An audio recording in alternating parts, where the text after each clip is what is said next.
Magandang gabi, Boss Pao. Ako si Carlo. Isa akong dating estudyante sa Pampanga.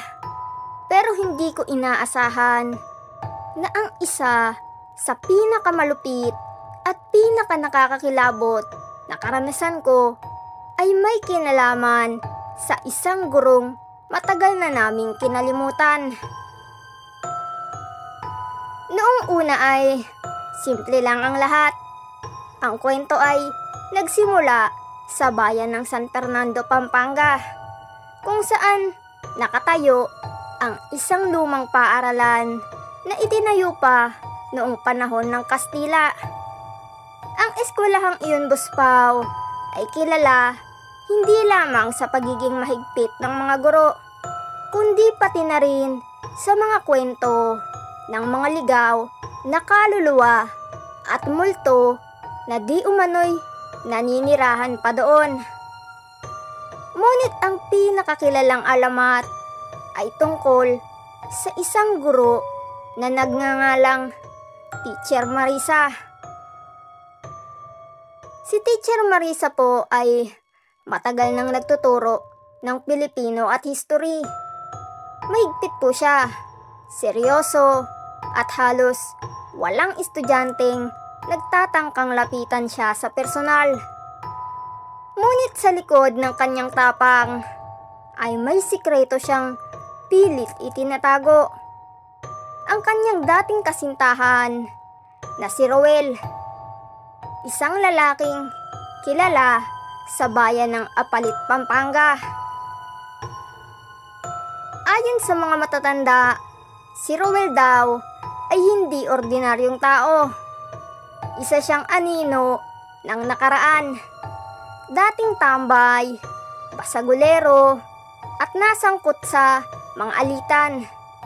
Ngunit ang pinakanakakatakot ay ang balitang sangkot siya sa okultismo at mga ritual sa liblib na bahagi ng Candaba Swamp, kung saan madalas makita ang mga aswang at engkanto. Noong sila'y magkasintahan, tila ba nadala rin si Teacher Marisa sa dilim ng kanyang mundo. Ngunit nang makulong si Roel dahil sa isang krimen, iniwan siya ng guro at muling nagtuon sa pagtuturo. Pagkaraan ng ilang taon, Boss Pao, bumalik si Roel. Hindi na bilang tao, kundi bilang isang nilalang na walang katahimikan. Ang kanyang katawan ay natagpuan sa isang masukal na bahagi ng Mount Arayat. Duguan at laslas ang leeg. Ngunit walang nakakaalam kung sino ang pumatay sa kanya. Matapos noon, nagsimulang lumaganap ang mga kababalaghan sa paaralan ni Teacher Marisa. Madalas marinig ng mga estudyante ang tunog ng mga yabag sa pasilyo tuwing 10:00 ng gabi.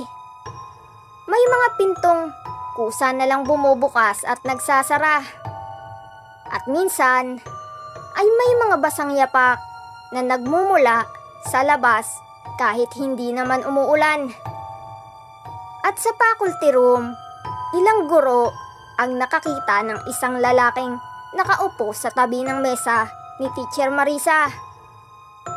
Nakayuko iyon at tila nakangisi. Ngunit kapag nilapitan, bigla itong naglalaho na parang usok.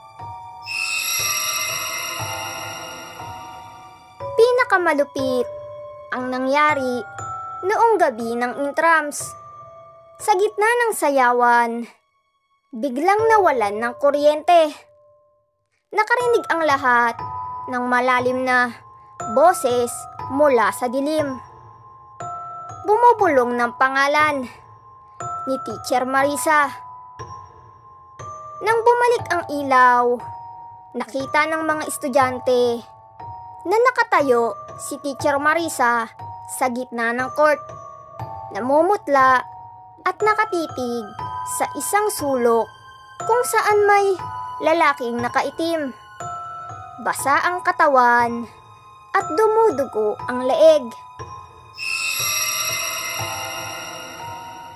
Mula noon, unti-unti nang lumala ang mga pangyayari.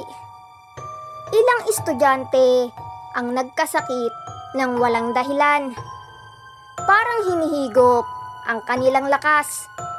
May mga nakita ring anino sa mga silid kahit sarado ang mga ito.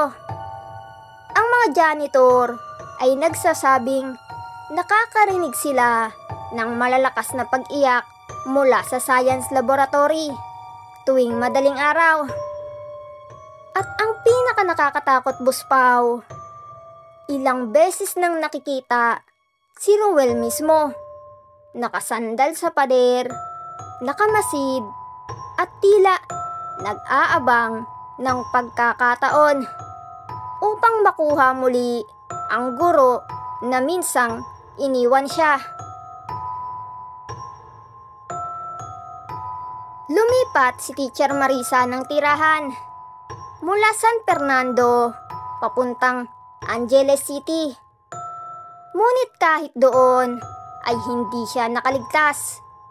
Sa apartment na inuupahan niya, madalas may kumakatok ng 3 beses sa hating gabi. Kapag sinilip ay wala namang tao. Ngunit minsan, nakita siya ng kapitbahay. Nakausap ang isang lalaking nakaitim sa beranda. Tila ba pinipilit siyang sumama?